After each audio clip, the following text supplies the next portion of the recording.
Okay, so let's continue with the parser. And if you remember from last time, we did being able to parse the classes into an AST, and so far just the features, but they are not complete yet. We have to add the methods and then to handle the expressions. So yeah, basically right now we get only classes and attributes, and to visualize how we see the AST, let's see, for example, the first file, and it's just the cool syntax, like similar to Java in a way. And how we need to represent it is with a tree structure, and this is how we visualize it. So we see the keywords and the tokens that we have inside of a tree. And yeah, basically so far we are able to build let's see the 03 file itself, this kind of structure. It has the variable, the type, and we do like an init, but it's not complete yet because we have to support any expressions. Right now we just do very simple values. And yeah, I guess the idea for today is to start working on the expressions, make them more generic, not have just a single value, be able to extend it at some point, and also do functions. So basically this would fail because it would expect to have an attribute, right? So if we try to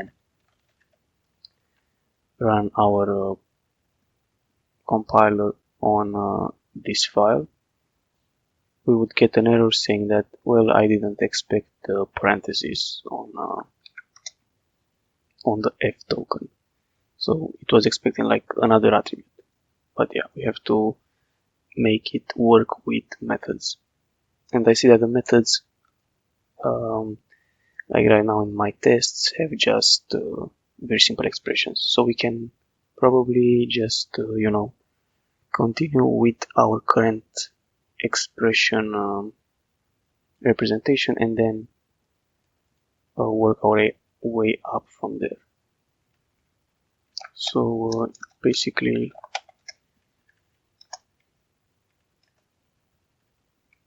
let's go in our in parser and yeah, right now we just assume that we're gonna have like a string value. We don't really care about the init expression, but we'll have to create that this as a separate structure. And so in parser.c, here when we run the parser, we have a build program which just goes through all the classes and builds each class. And yeah, build class basically does tries to get the word class, then the class name, the optional inherits, then the opening brace, and then while it's inside of the body of the class, it does build attribute. So yeah, and attribute just builds attribute. So what we need here is to do either build attribute or build method. Alright, so we need another function, maybe build feature. So let's go to the definition of this one and have another function, or maybe below it would make sense. Actually, like have a function static int build feature.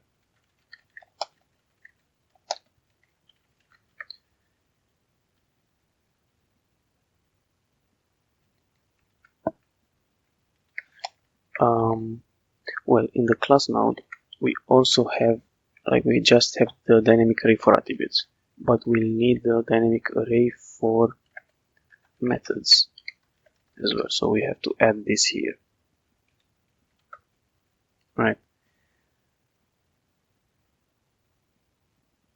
So in the I was just looking where was the initialization of. We have to initialize methods, method node. Yeah, and we also need to create method node. So we're gonna have type def struct. We create a method node. It's gonna have basically a name, the ID, then a list of formals, a type, and an expression. So for now, node info body, again we assume that it's gonna be just a simple string, just to make things simple, but it should be an expression as it's shown here, an expression. So yeah, I think that's enough for the method. We initialize it here.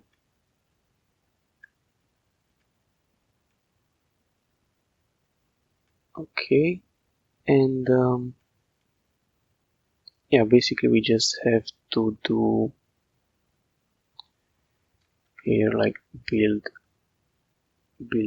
feature, and build feature will get in the class node actually. So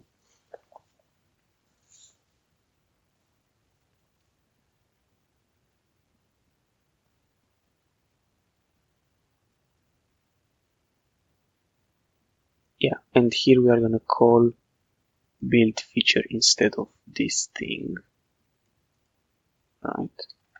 So instead of this we are gonna call to build feature. So let's change that. So build feature, and this thing should be moved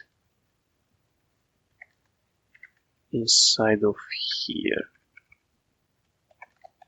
Let's have a int result equals 0, and here our defer and return result basically. And yeah, I mean the idea is that this is just gonna be a wrapper around build attribute and build method. So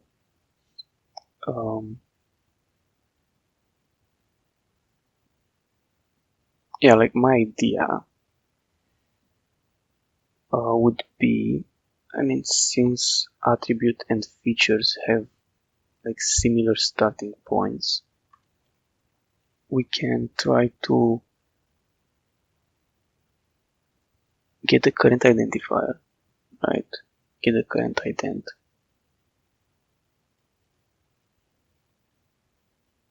Or at least we can try to have a real peak function that looks one ahead, because we want to see if we have parentheses or not. So we can also do that. That would help. I mean, it would help even for stuff like this, maybe, I don't know. But maybe that's what we actually need. Like a parser. We have a parser current that gives us the current token. And we also have like parser advance. I think it's below show error. And we have parser advance and parser recovery, which fixes the current error. So maybe just have a parser peak function, static int parser peak,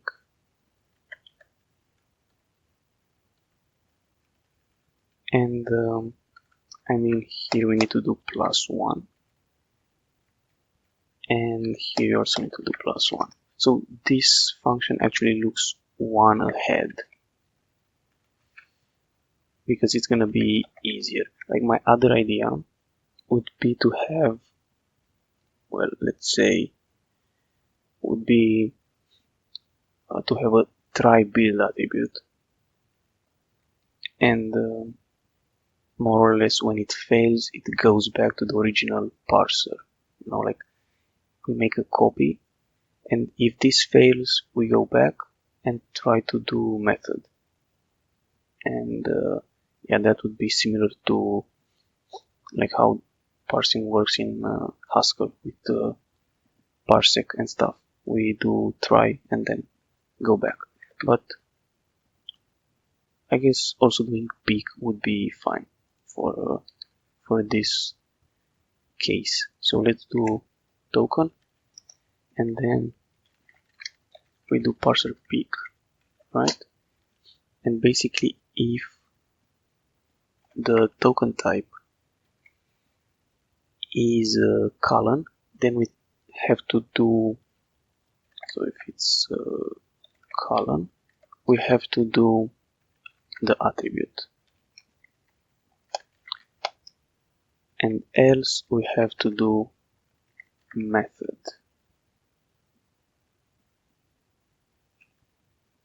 Okay, so method node method build method, and we have to append this thing. And I guess since result should be the result of this one, oopsie, let's say result equals this. I think this is how we can do it. Just propagate the result, even though it's not really used, because if you look at it, we don't use the result here. Like when parsing fails, we have this show error function, and show error just sets, where was it? Sets the result of the parser to error. So we have like a global thing, right? That keeps track of error. And here we just do result just for the sake of it, just in case we actually need it. Like maybe here, but we don't use the return type of this one, so it doesn't really matter. But yeah, anyway, we have to do build method now. So it's going to be similar to build attribute. So we can just copy paste this one. Let's copy paste this. And yeah, it's going to be build method. And it's going to take in method node. So we have to read an identifier, right? As we see here, we read the identifier. Then we have to set the method name,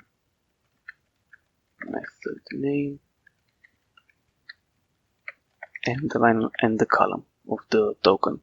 We keep the line and column because maybe we want to show the errors. Then we need to find an opening brace. So we have parser current, we get this one. If token type is not equal to L parentheses, we throw an error, basically saying that, well, we expected L parentheses. Or wait a second, I want to just see just remember what show error does. So it's either the lexical error when we find illegal or unexpected.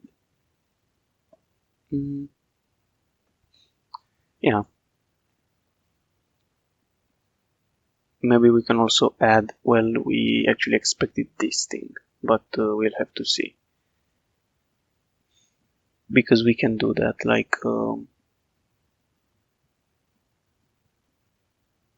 use the token, maybe have another type here that keeps like return defer but with the identifier, you know, something like that. Anyway, let's continue. So after we actually find parentheses, we advance and now it should look similar to where we do building features. So if we scroll down to our brace, we have to do the same thing, but we need at least one, right? And since we need at least one, we actually kind of have to do a do while loop. So let's actually use the one from build program, which if we look at it, well, I mean, it's optional to have a formal argument. I'm not sure why it looks like this. It should be just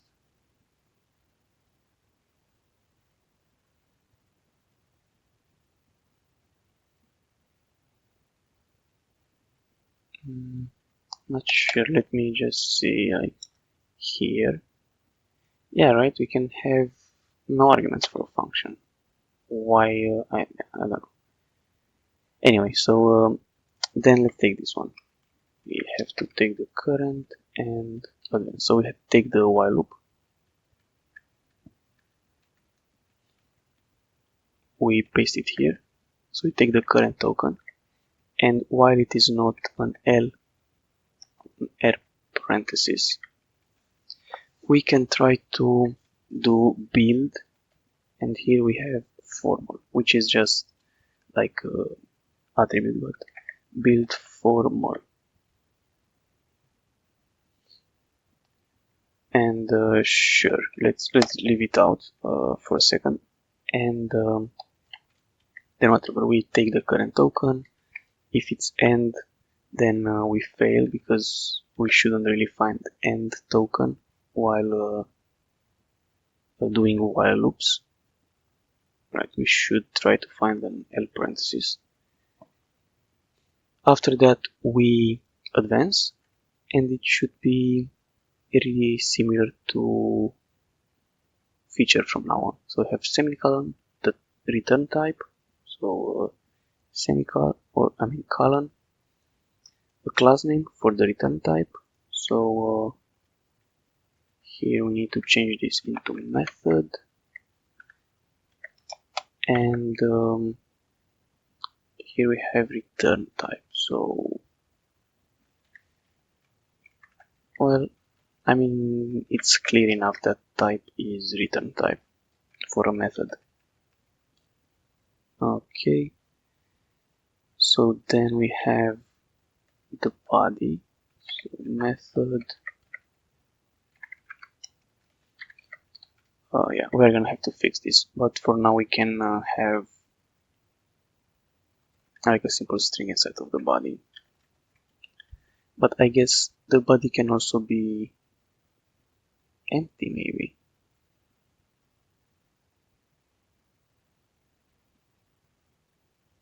Can it though?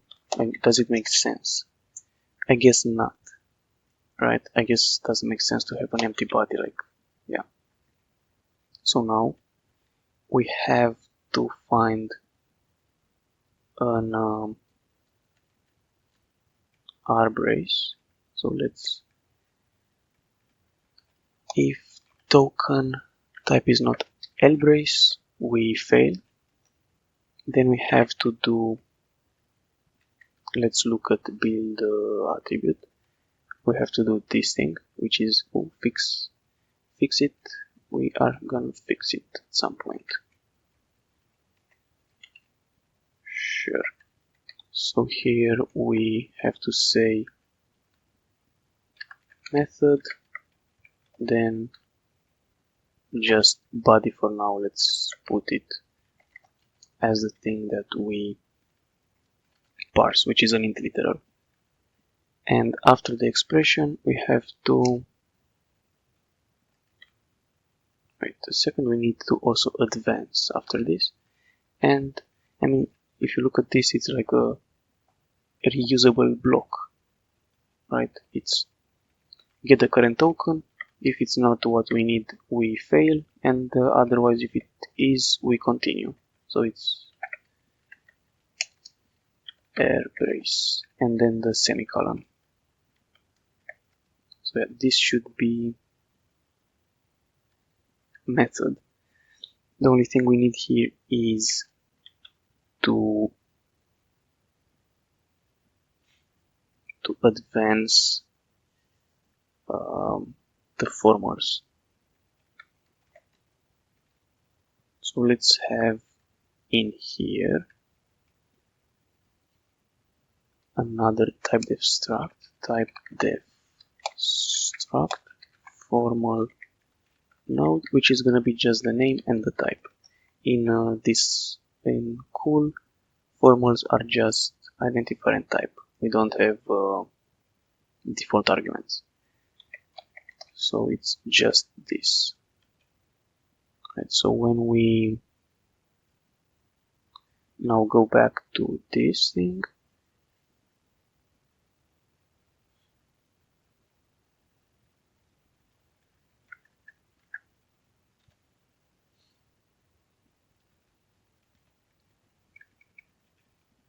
what would be nice though for us to do is to have maybe an init function for each type of node, just to make things easier. So if we go back,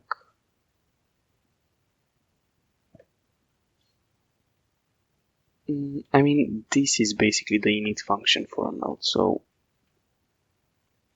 let's do like method name equals null, type value equals null, body equals null, and we also have to do ds dynamic array init, and let's call this formals.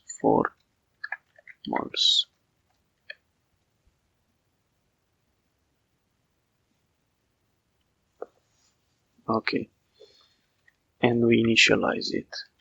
So we basically initialize everything. Let's do the same thing for the rest of them. So for this one, attribute name equals null value, type, and I think that's all for attributes. Now just to set it. So yeah, let's go to not build feature, but well, we could also initialize after this thing, but meh, no, and assume that it comes initialized. That would be maybe better if you think about it. Like, kind of makes more sense. Alright.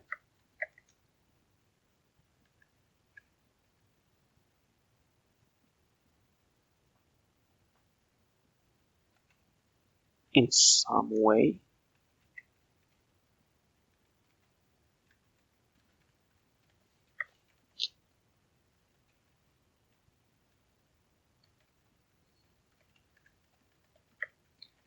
But yeah, I guess it makes more sense to initialize it like this. Anyway, so then we have build class.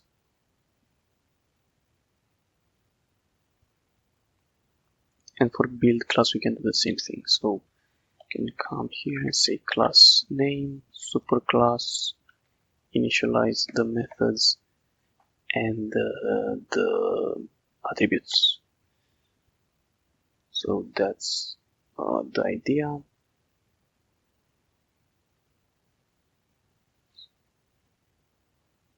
And I mean, program node, it's whatever.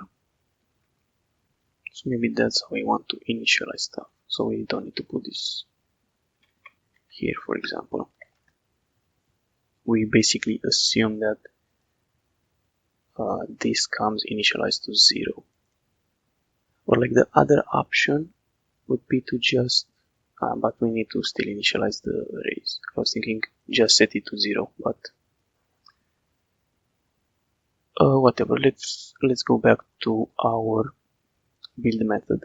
Let's continue with building the method. So we left off here, right? Let's do struct formal node. We have the formal node. We set the name and the type to null, and then we need to call to build formal and give it pointer to formal. So I think that's how we also build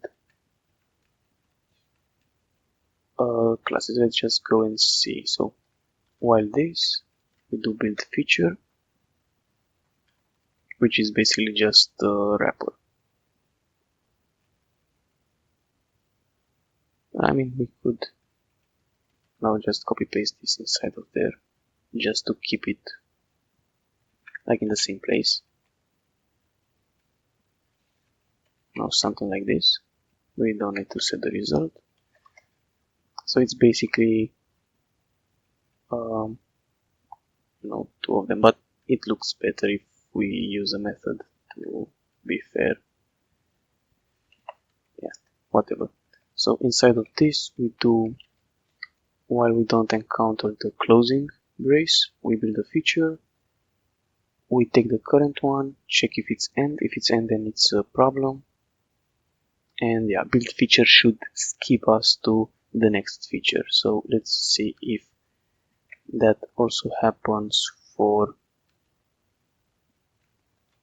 build method. Okay, so we initialize the formal, we pass it into build formal, and yeah, build formal should skip until the next formal.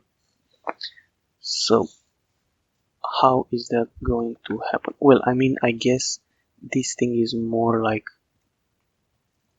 read one, and then you have to find also a comma. So I guess that's why it looks like this.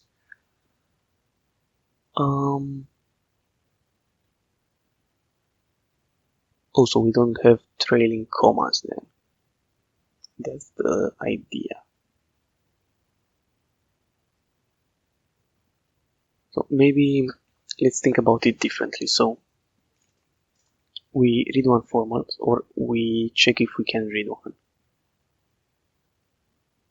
So let's say we read a parenthesis, right? Then we have to check if the next token is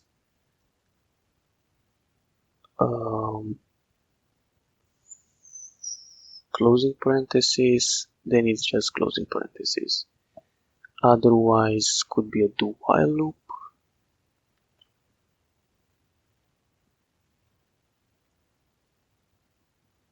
Because yeah, like if we read one, then it changes how we read the rest of them, right? It changes a bit because we have to read comma and then a formal. So let's do it like that. Yeah, I mean, it's pretty cool that like we don't really have the same while loop everywhere, even though they kind of feel the same. I mean, it's not cool in the sense of that's good for us. It's actually bad because we have to actually think. That I don't like that. But okay, so here when we read the current token, we have to do a little check. Well, we don't have build formal yet, but we'll have it. So basically, build formal, it's gonna be the, let's just say, less gifted version of build attribute. So it's gonna be build formal. It's gonna get here a formal node, and we check for identifier. Fair enough. And then we do formal like this, right? Then we have a column like that, and a class name. So that's everything basically. and then a class name. So here we need to say formal class name, and then we can delete everything else. Right, like we just have the identifier, we set it, we have the column, we skip it, and then we have the class name, we set it as well, like the type, and then we just exit from this. Well, if you have a problem inside of the formals, I guess. I don't know if we skip everything or we skip until, I mean, let's just skip everything. I don't really give a damn about what happens if you like mess up a formal. Like I was just thinking, what should the LSP show you? Like an error just for the first error in a block, right? Like that's how it works with the current recovery. Because if you fail on a formal, it goes until the semicolon at the end. So basically that.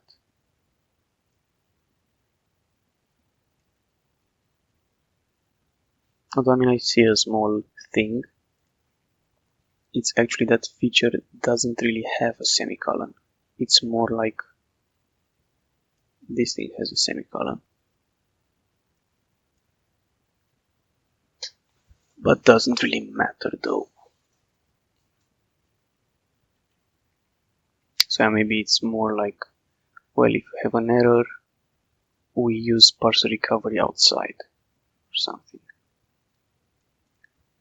But not yet. Let's just continue with the current format.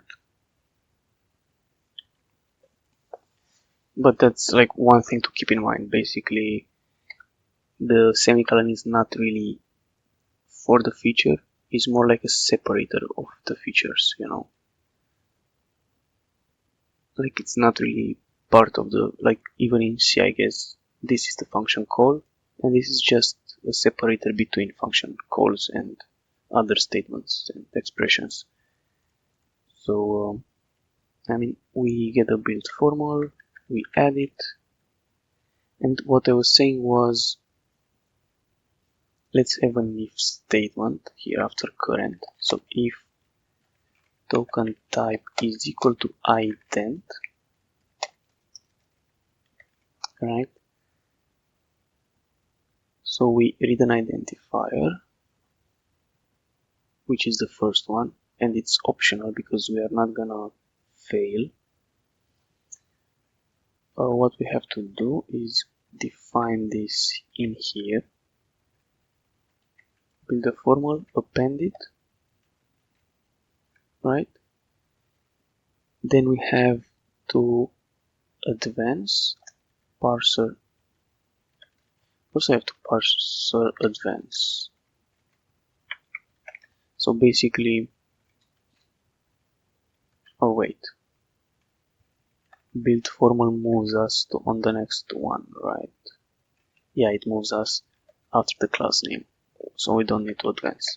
So basically, we get the current token. If it's an identifier, good enough. It means we have at least one formal, but it's optional. So even if it's not, then we just continue. It's no big deal. But if we have one, we read it, we build a formal, we append it to the list of formals, and then we have the while loop. And basically in this while loop, we have to go until we find the right closing parenthesis.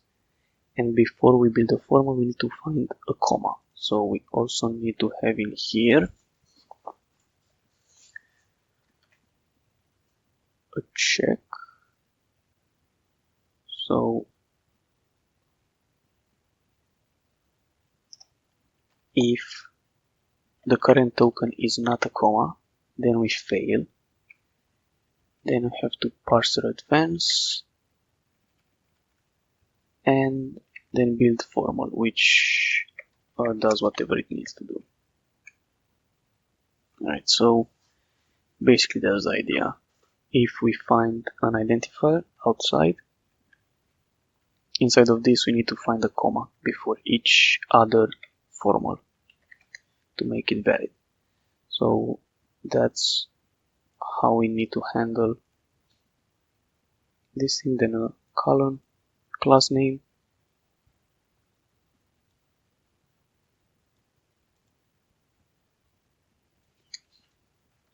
well, this can go,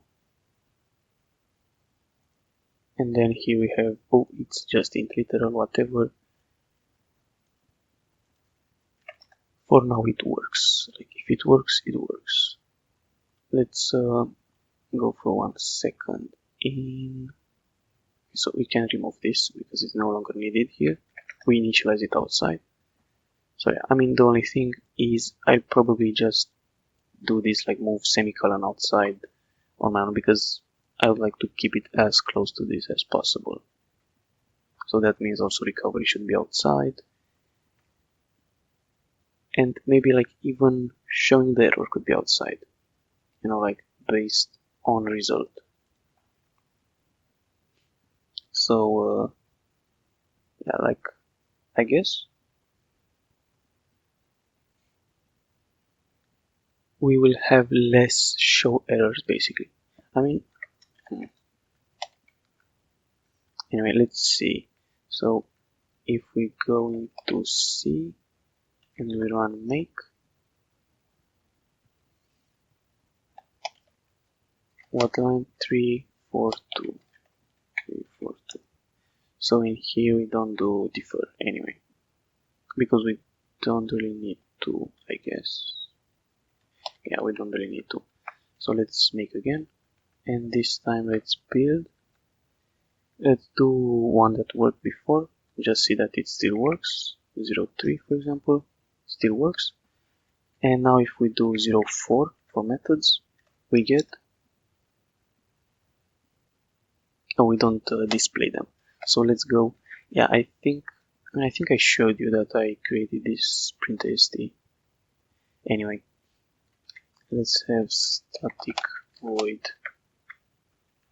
Let's put it below the attribute. Method print. So we're gonna get method node method. This stuff I don't know about it yet. So let's just visualize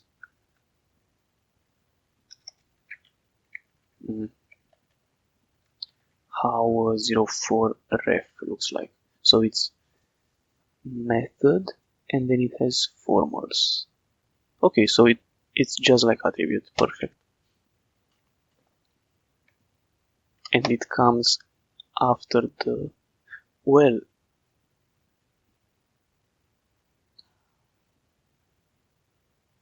what I don't know if they are in order, but I don't think so. Like, it doesn't make sense. Yeah, like anyway, whatever. So we're gonna print here, printf method, right? Like for attribute. Then we need to have an ident size for name. Then we need the return type, it's at the end, but fair enough. Okay, so let's do, I mean it's the df underscore for each parameter, which is more like formals. We have to do an formal node formal. Formals, here we do formal, we get the formal, and I mean, should we have a separate print for formal?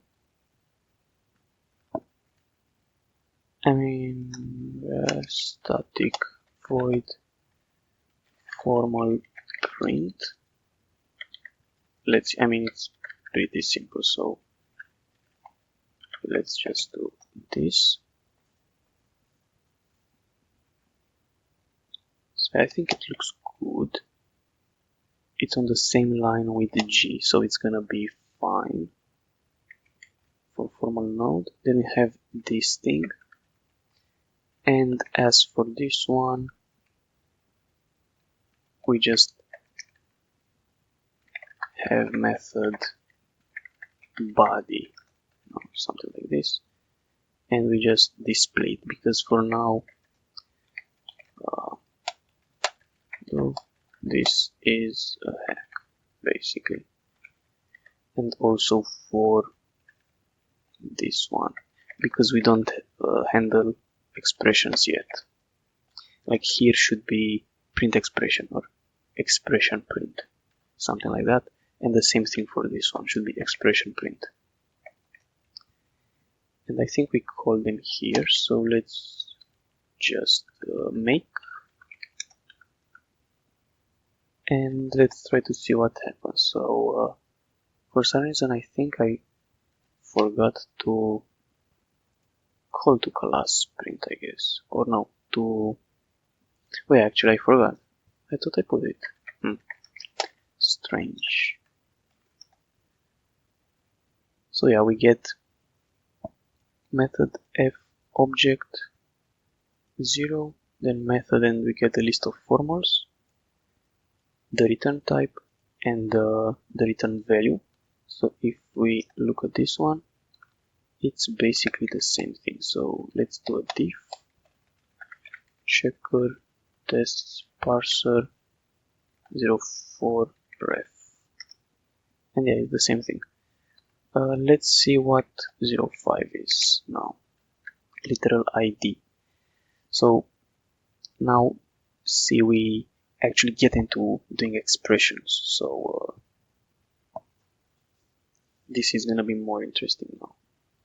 So we actually get into expressions. So if we do 05 ref, doesn't look really difficult, like we can do expressions, and the first thing, like obviously for expressions, is gonna be what? ID, integer, string, true and false. Like these are the basic ones that we are gonna do. Afterwards, maybe parenthesis expression, not expression. What else is easy? New type is void. Even if expressions, because even though we don't handle like everything yet, its format is really easy to parse, right? Because it has an if, then, else, and if. Like it's really easy to parse it. And the idea is that we are gonna recursively call to build expression in this. So it's gonna be based on just what we implemented. So that's gonna work basically. So let's first of all let me just go into parser.c, and yeah, because I was complaining about how semicolon is actually part of the separators. Let's try to do that first and then expression. So first let's say that feature methods. Anyway, feature methods, right? So for build attribute, we do the same thing, and at the end, what if we don't parse the semicolon yet? Like for attributes, right? What if we don't parse the semicolon? Well, I would just delete this, right? We don't parse it. And also I would probably delete this part right here with recovery and move it elsewhere. So that's what I would delete inside of this. Let's not parse the semicolon inside build attribute. Right. Then for formal, it's fine, it doesn't do anything. Well, it actually prints an error. So maybe, and it also does recovery. I'm not sure. So for formal, let's also don't do that. Let's keep it safe. Then for build method, let's do the same thing. So basically, we do the stuff as we did before. I also don't really like checking this inside the while loop, but I don't think it's another way to do it, because let's think about it. If we have an opening parenthesis and you don't close it and it's end of file, while like imagine, let's say we do delete shift G. Oh, it doesn't work. I thought that, well, if I do delete, let's just select and delete like this, right? If it looks like this, then it's gonna cycle forever inside of this while loop, because it's not gonna find, well, let's think. So it's gonna try to advance.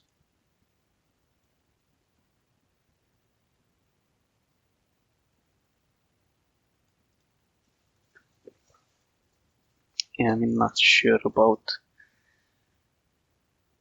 what should happen if we, oh, and yeah, I mean, well, let's see, let's just go with it for now.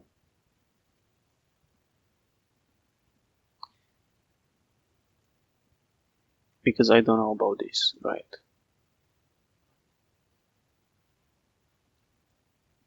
But it feels like it should be here. Like when you have a while loop that can go forever, you should have an exit state from it. Anyway, yeah, and as I said, let's say we don't do semicolon here, and that means we don't do this one. So build feature will take the error that was set inside of this, right? We'll take the error and it will give it to build class. So build class, where was it? It's here, build feature. So here build feature can fail, basically that's what I'm thinking. So that means we can have an let's say int result, but let's not call it result because that's gonna mess around with return different stuff. So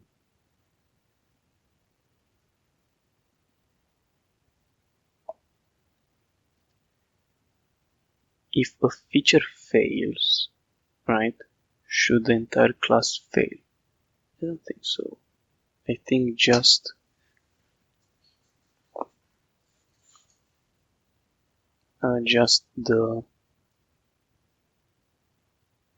that feature should be considered as failed.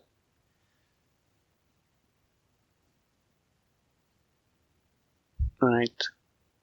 So that means that if the formal fails, then the entire function should fail, right? Okay, let's see and see what happens if we do something like struct I. I mean, if, yeah, it's like really good, right? Probably it's like if a formal fails, it recovers until the comma or something, or like until the end of it. Let's see, method node I. yeah, it somehow goes until the end. But that's more like, well, yeah.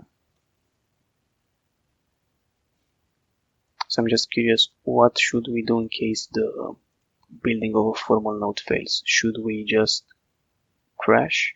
Like, I mean, stop the parsing of the method? Or should we just try to keep going?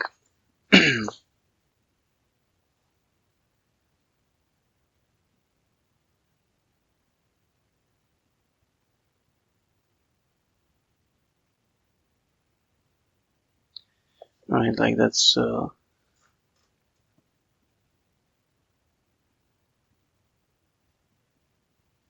what I'm wondering about. Because if here we fail, really have no idea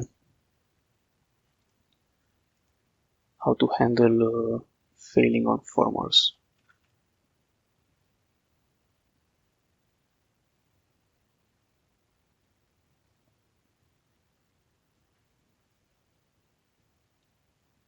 Because yeah, even if the feature fails here, even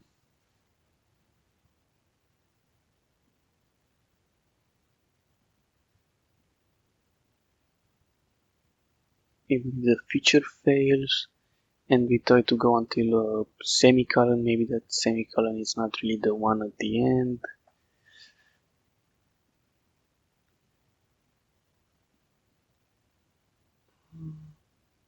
Yeah, it's still a bit strange.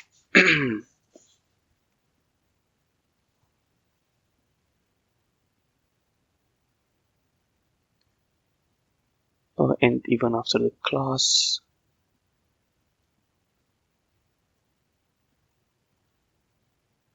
so maybe, like, let's say after the feature we need to parse a semicolon anyway, so it's more like parser current if token type is not equal to semicolon, we fail. Right.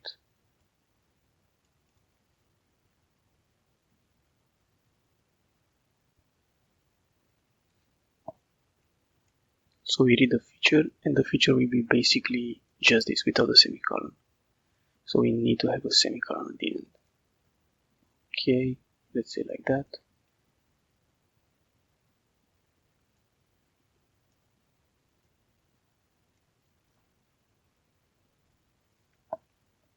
But yeah, like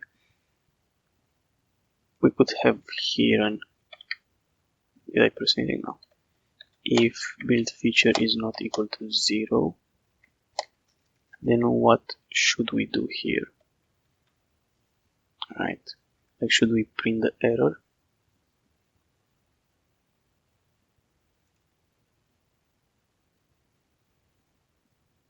And try to do recover? Maybe recovery should work differently. Maybe it should work by peaking, not really by advancing. So like it should advance until before the semicolon. Until the, yeah, let's try to do that. Like in some way, let's remake recovery. Basically, for a feature, it has to go until the end of it, like until before the semicolon. But that's a bit, yeah.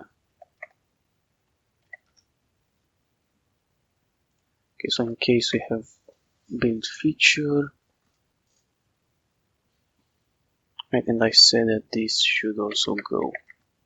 So in build program, we're gonna have something like if this thing is not equal to 0, then something's gonna happen. Then we need to do parser current if token type is not equal to semicolon, then I think we should do return defer. Then that's an error.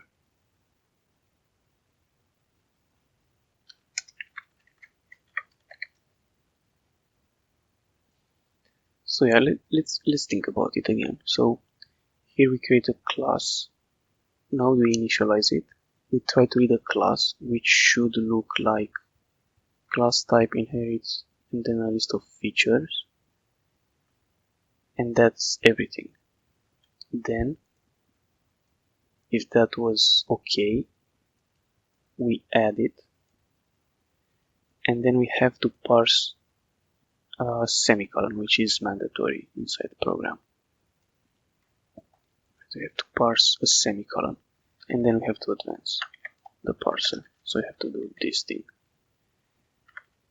Then inside of build class, we do the usual stuff like read that,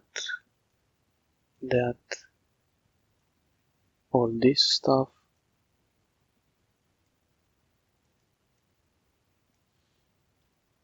Then we have the inherits. We have here semicolon, so we have to advance here.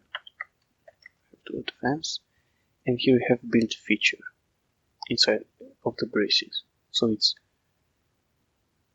the list of features and the semicolon after it. So if build feature fails, we have to do something. Not really sure yet what. Right, recovery makes sense up until the next semicolon. Right, like that's. But my issue is that what if expression has. But see here, expression doesn't really have a semicolon unless it's inside a block or inside of a case. So yeah, my fear is that if we have a block inside of this, it's gonna stop on this semicolon, not on the one at the end. So I mean, I guess it's fine. We don't need to have the best parser. Like if you have an error, I think it's good if it shows you at least the first one. I think it's good that if it shows you at least one error. That's good enough.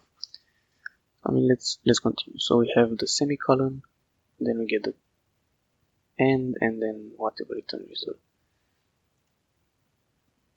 So yeah, like one way to make it easier is like just return defer and stop everything on the first error, but would be nice to get multiple errors if we can. So here we have the build attribute. Basically build attribute is the same as before here, the column, the class name, assign. Yeah, we're gonna have to fix this. And it doesn't read the semicolon, which is good. Build formal, it's the same, doesn't change anything. And build method again, ident, left parentheses, right parentheses, and then see like it needs to start with a comma. And then it does build formal. And yeah, basically here, if we fail on this one, what should we do? Again, the same question, right? What if we fail on a formal? So that's what we need to figure out.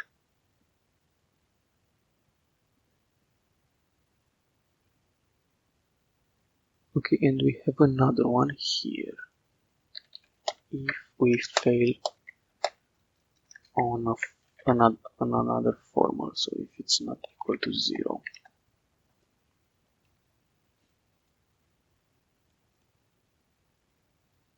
Okay, it's not equal to 0. I mean, for example, I would say, well, if it's if it fails, then you have to go until the next comma or until the next closing parenthesis. Something like that.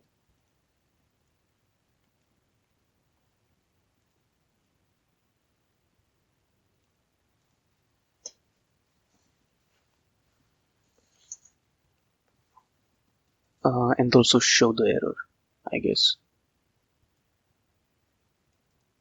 Right.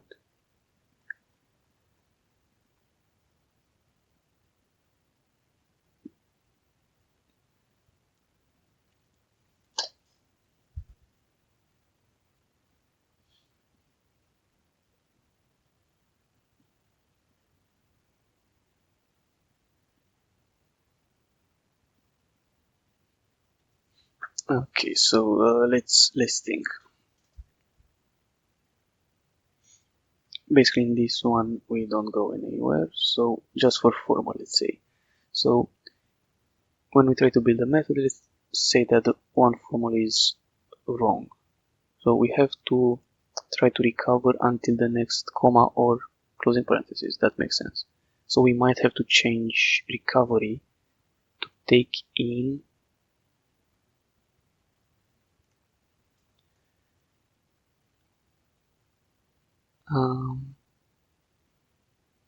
a list of token types to stop on. Yes.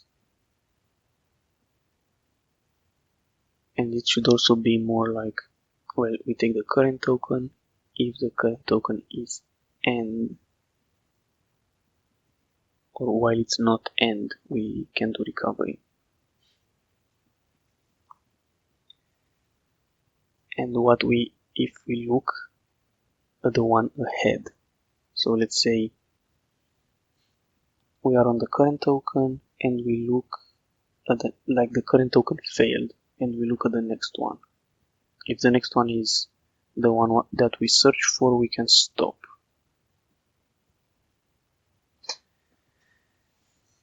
So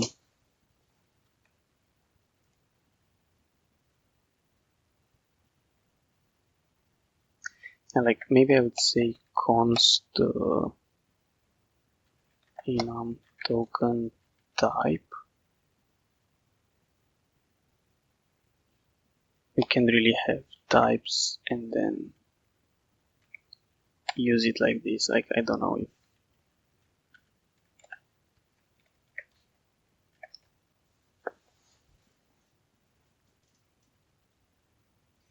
inside of recovery.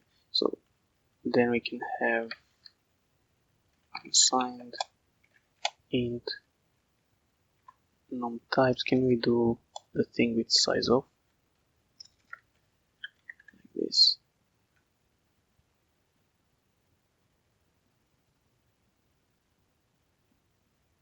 Yeah,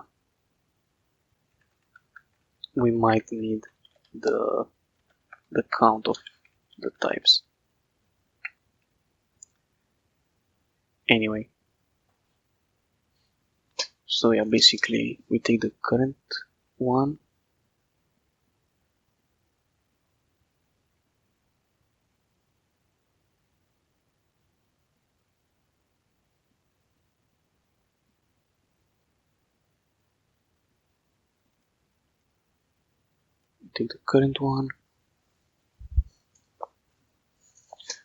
and this is like the token that failed. Right? So if we pick, we take the next one. So maybe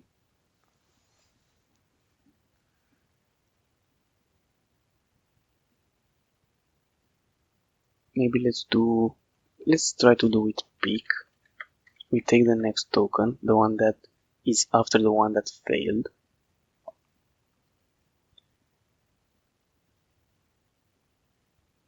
And while that token is not end, so we are on the token before end.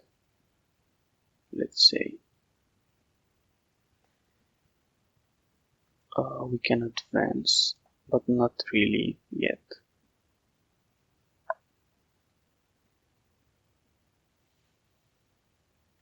We don't advance yet, so we have to do a for each token. If we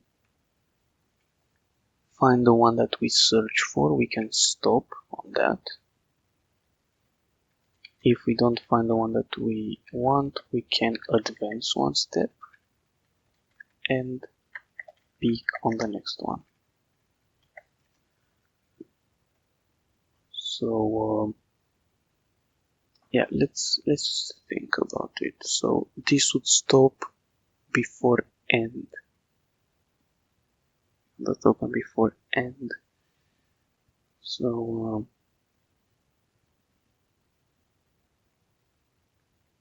I guess that makes sense.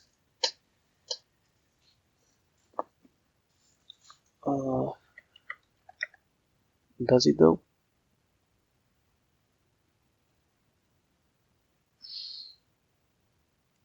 I have no idea. So let's do some define like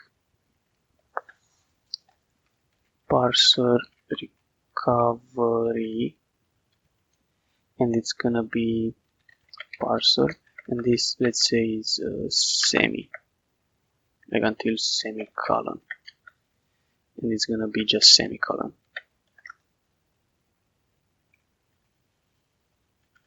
It's more like for any expression basically, right? So this is how we are gonna recover on semicolons. Yeah, still not really happy with recovery, how it works. These peak functions in advance are really annoying. So yeah, like how we handle the end token is pretty strange, in my opinion. Like with the while loops.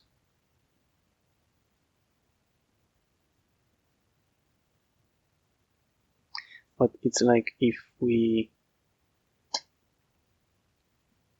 Oh, I mean, parser current returns 1 in case of an error. So that's... and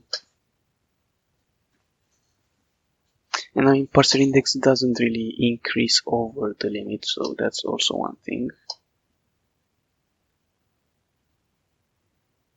So we would know that we cross the limit with the return type of peak and advance and stuff. So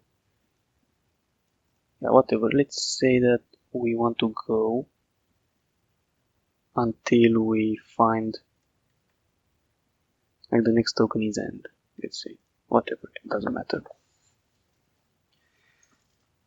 And the other one is define parser recovery formal, and this is gonna be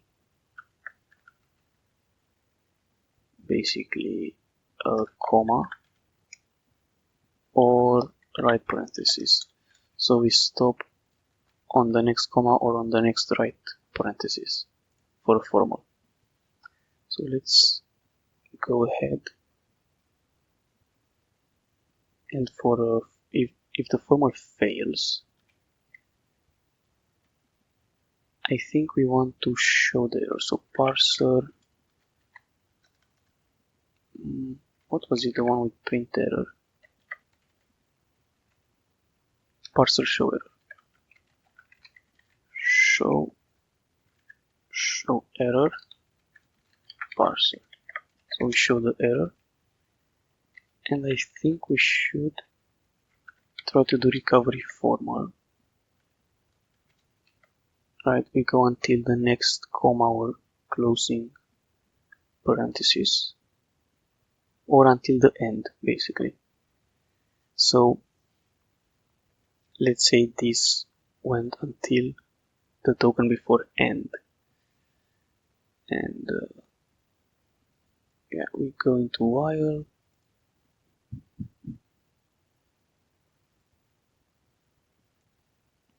we go into this one because we expect to find another formal, after the one that failed.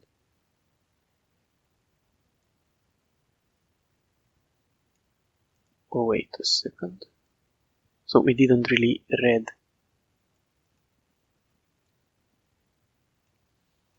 the right parentheses. We stopped before it.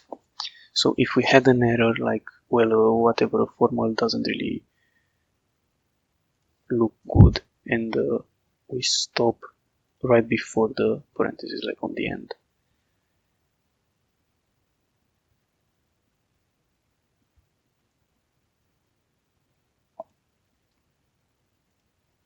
Token type will not be, will not be right parentheses yet.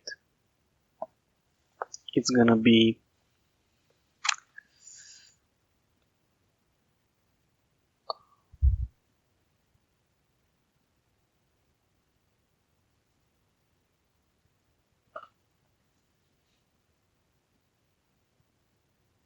like say in some way parse recovery formal, it should go either until before the comma or up until the right parentheses. So I think that sucks a bit because each recovery is different then.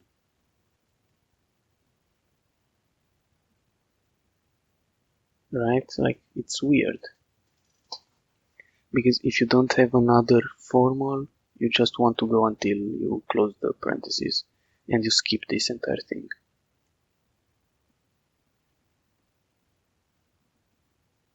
Or you are on end and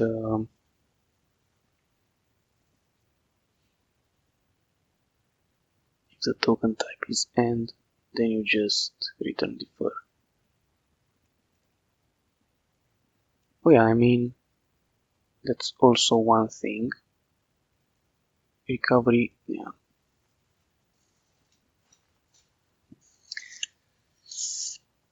So, yeah, I think that recovery for a formal should go either until it finds right parentheses or the next token is comma.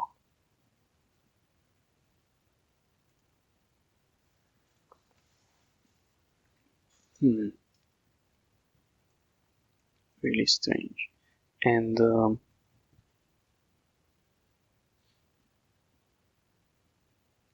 yeah, since it can go up until end, if recovery went until end, then this entire thing can stop.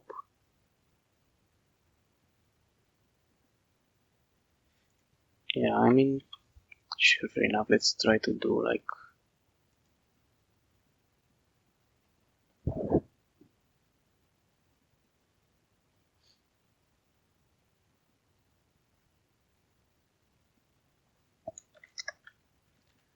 static void parser recovery formal, and it's gonna be just a struct parser.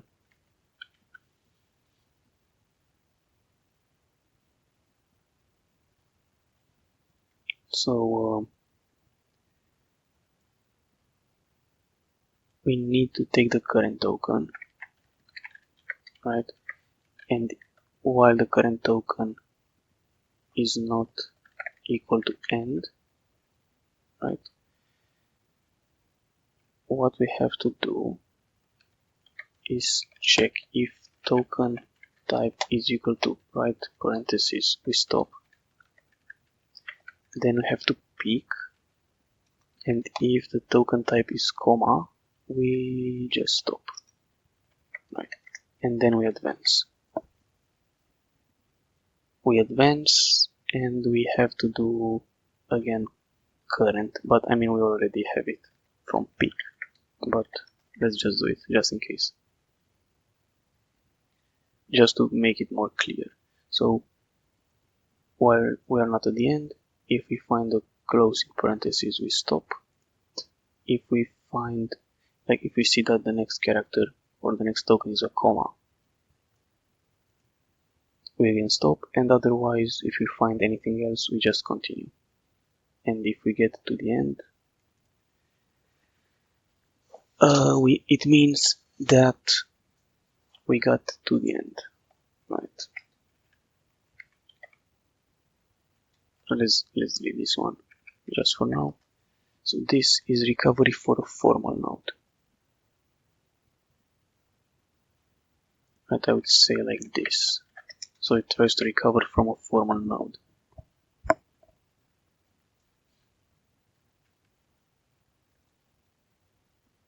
Okay.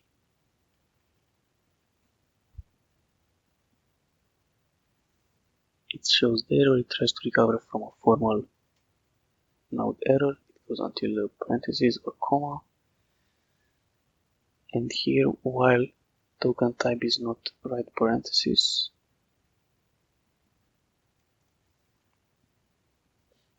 which if we parse until right parentheses, we are gonna find the right parentheses, and this is gonna stop.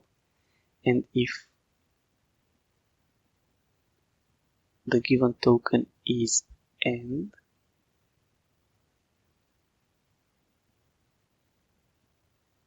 then I guess this should be placed first, maybe, in the while loop. Like, okay, the token type is not right parentheses, but whoa, it's end. It means we can fail. And if it's not end, then we check for a comma, which should be here, in case parser recovery didn't fail. Right, it went until a comma, so that's good. We advance, and here again, if we fail on building a formal, we have to show the error and do recovery for a formal node. I think something like this. I mean, it's really hard to know, but let's say like this for now. Then whatever advance, this thing, L brace, right brace, then feature is fine. Well, if we fail on a feature, then I have to show the error, and we need parse recovery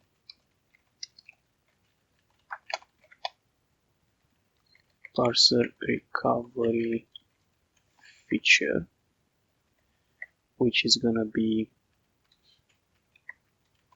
get the current one. We don't care about right brace. If we pick and find a semicolon, we stop, then we advance and take the current token, just to see it's not end.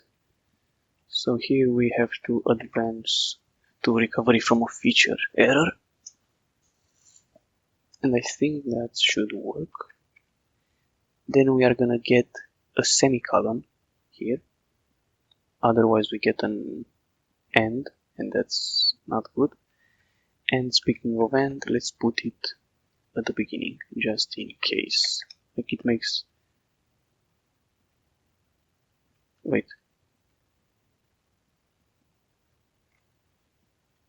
Yeah, right? Because we do current here, so it's the current one.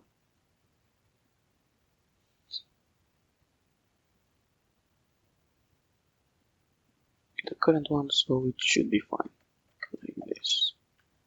Then we try to build a feature. If building a feature fails for some reason, and like building a feature would fail, just...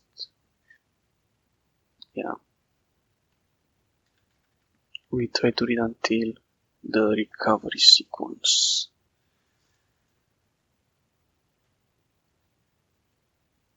So up until the semicolon.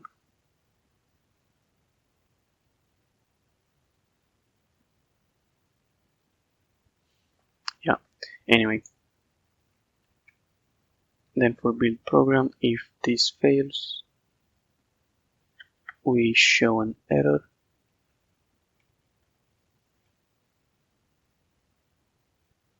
Right, so here we expect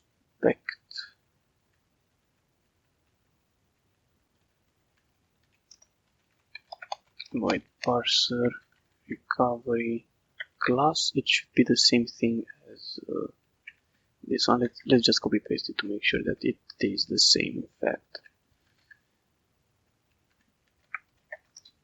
Okay, so here we have to recovery from a class error. So that means we have to find the semicolon. And here we just read that semicolon. So I mean, I didn't change anything basically, I think. Right, like we just changed how we handle errors, and in this stuff we don't have any errors. So that's, but let's see. So unexpected string literal ABC, and then it says again.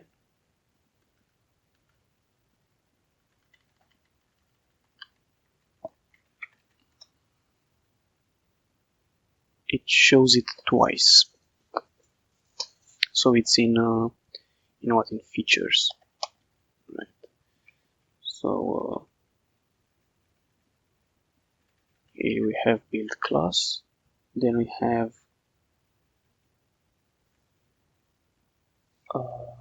build feature, which does here show error.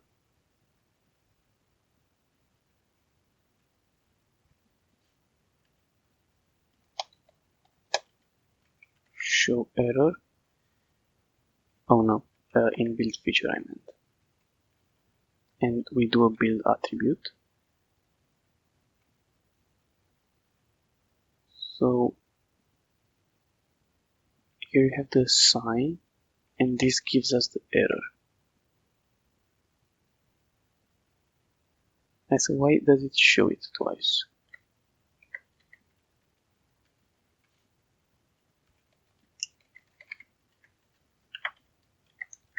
Printf recovery.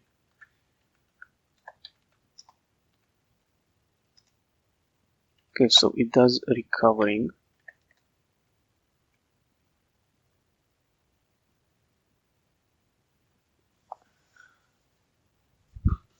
So let's printf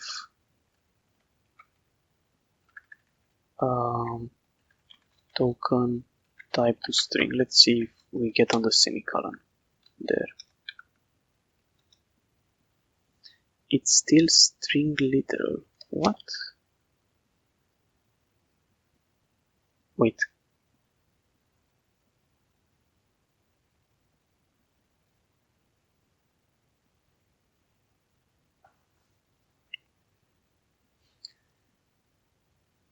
Also, build feature.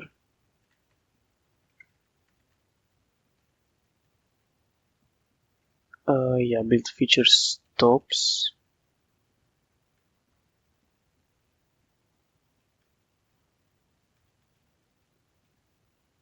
So here it does advance when it works.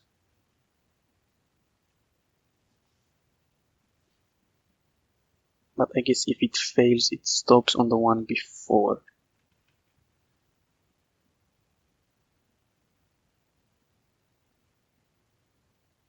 Wait a second.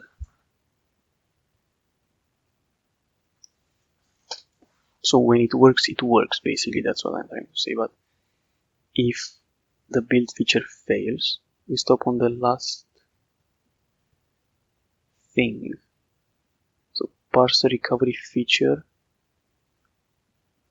should go up until semicolon. So we shouldn't pick, we should do current.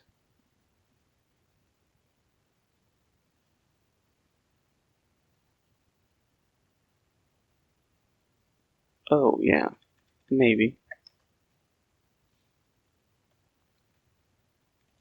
So if it's not end, we check is it semicolon. If it's semicolon, we stop. Otherwise we advance and take the current one. Okay, fair enough. For this one, here we stop. Yeah, we should stop like that. Maybe that makes sense for features, and for classes I think it's the same. Yeah, let's see. So, oh nice, this looks a bit better. Yeah, now it looks better. So let's see for the sixth one, arithmetic. Let's see what happens if we do sixth arithmetic. Unexpected plus, unexpected brace.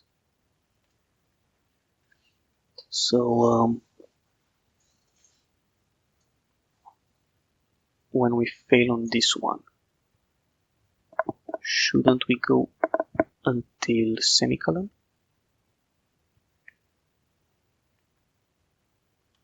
Okay, let's go back to building a feature, right? Wait, no. So this shows the unexpected plus, basically what I'm saying. Printf error, printf, whatever. Yeah, like what I'm trying to say is that that's what's no. Wait, what? I mean, it's a feature. So how is it not? Oh, I know why. Yeah, it's because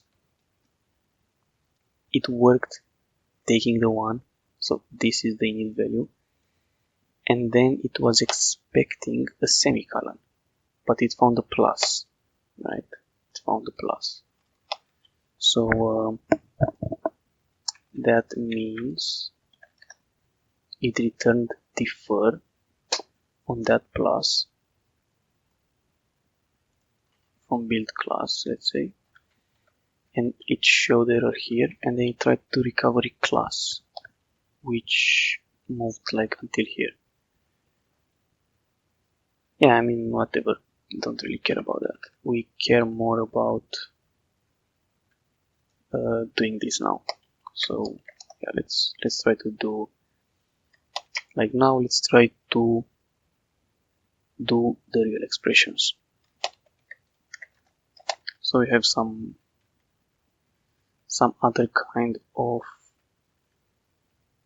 let's say, feature or fix, I don't know, doing errors. Anyway, so yeah, let's go in parser.h, and now we are gonna need type def struct expr node, and yeah, like right now it's just a value, and let's have an enum expr type, and let's have just the basic ones. So expr int integer, expr string, expr boolean, and I mean, let's just have them short. So now here, let's say we have like this. So we still assume that it's going to be a single thing there, right? So now we keep here an expression node, and this is still going to be called body, but it's more like, well, now we can have different types: integer, string, boolean, or identifiers. right? But we still to do, I mean, I don't know how to use unions, to be honest, so it would be like void pointer probably. But yeah, now we changed that, so let's see. We're gonna get some compilers, right? So if we go in this file, scroll down, should be where, like here in build attribute first. So basically here we have some options. If we get int literal, for example, it means that we are gonna build just an int expression. So let's actually have static int build expression or build expr parser pointer parser and expr node pointer to expr. Right, it's gonna be something like this. And now instead of checking what the token is, we are just gonna do build expression, basically. We are just gonna do build expression like this, right? So we don't need any, let's say, build expr. So we're gonna need struct expr node is gonna be what? Expr. Here we're gonna have expression. So if this is not 0, we need to recover from expression, parser recovery expression.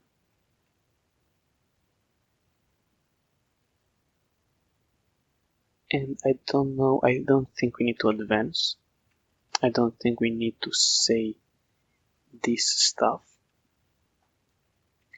And I think we don't even need this. I think we can just pass in the attribute value to be initialized. So yeah, basically if we find an assign, we advance off from it, then we read the entire expression up until the semicolon. So that should be good. So that's how we build the expression. Then for formal we don't have anything. And then it comes this one, which should be similar. So we do build expression for the method body, right? We no longer need this current and advance, and we don't need this, right? So that's the idea. And I mean here we print until r brace. Yeah, because inside of the function body, expression doesn't have a semicolon, so we read until this. So it's gonna be interesting. But I mean, expressions, we know how they look like, so don't know if we are gonna need this or not. We are gonna say something like, well, we need to look ahead once, just because these are like left recursive. And like left recursive means that here we have expression and the rule starts with expression, so it's not really a good way to determine which path to take, so we kind of have to look at least once ahead for the plus, minus, whatever, less than. But when we have something like if, it's like, oh, it's an if, it starts with if, so it's not a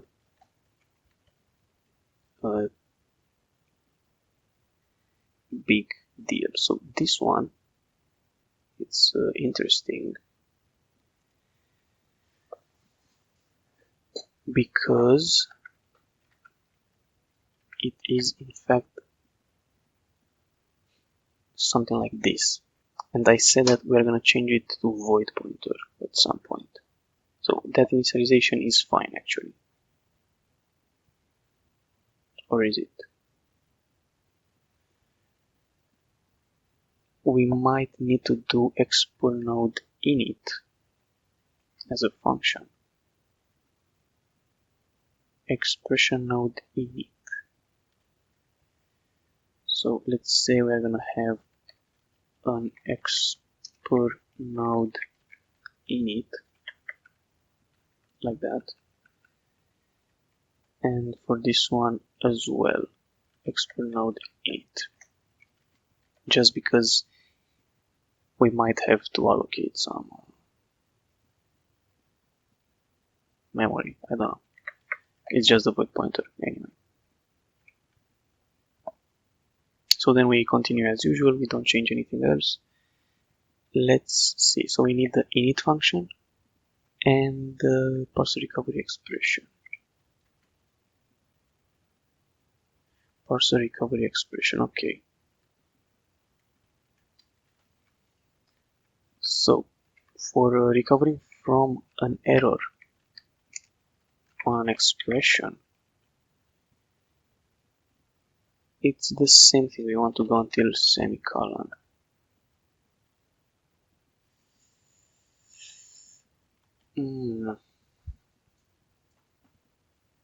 Yeah, see, I don't know how to recover from an expression, but let's just say for now, like, this is really scuffed, but it might work.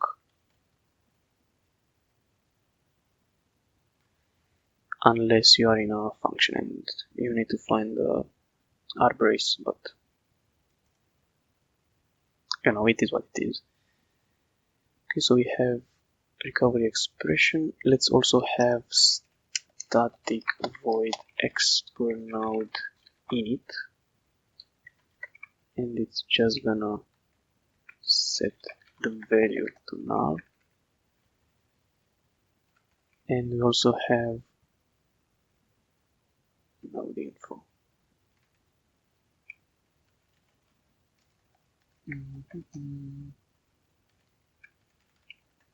So it's value.line. Yeah, and the type doesn't matter if the value is null, basically.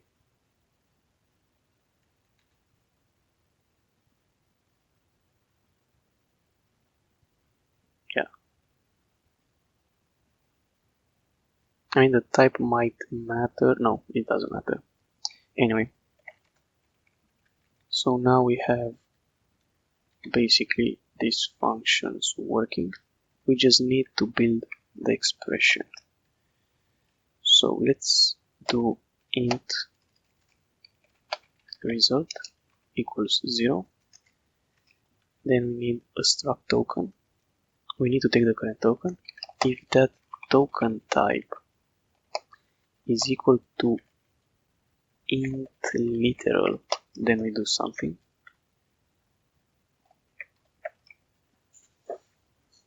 Right, we have to do something here.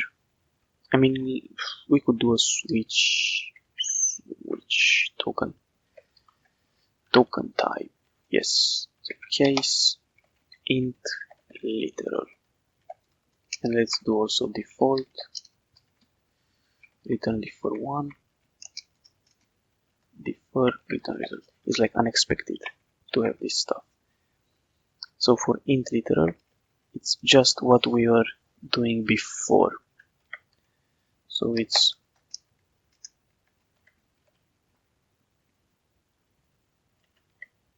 basically this, right?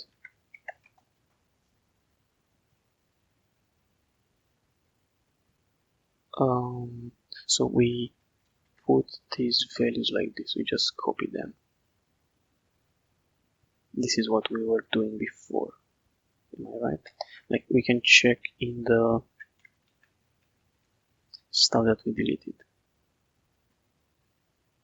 Yeah, we were just doing that. Okay, so if it's an int, if it's a string, then we just have to do the same thing. Well, I mean, can't we just cascade them? Like something like this.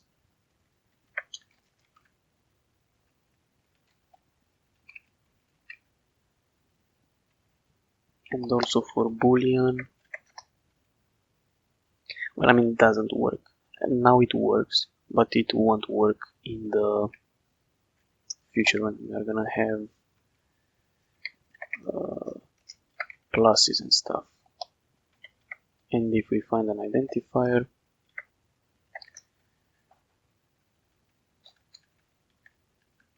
it's just gonna be the identifier, and that's that. So this is how we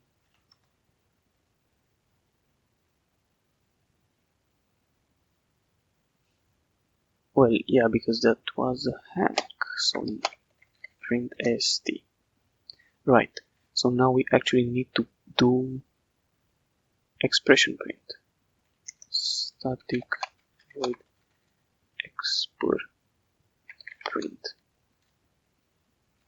Expr node is gonna be an expression signed int indent. Okay, perfect. So now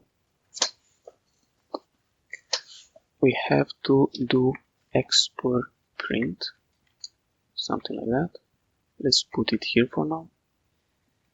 And for the body, we have to do expression print method body. Okay.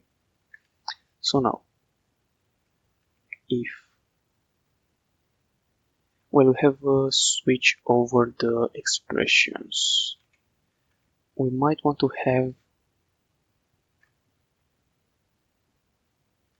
well, if the expression value is null, yeah, let's just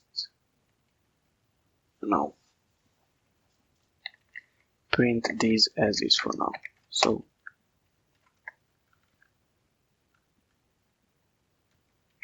0.5. Let's see. So it looks like it's an attribute named it's shifted. No, we just want to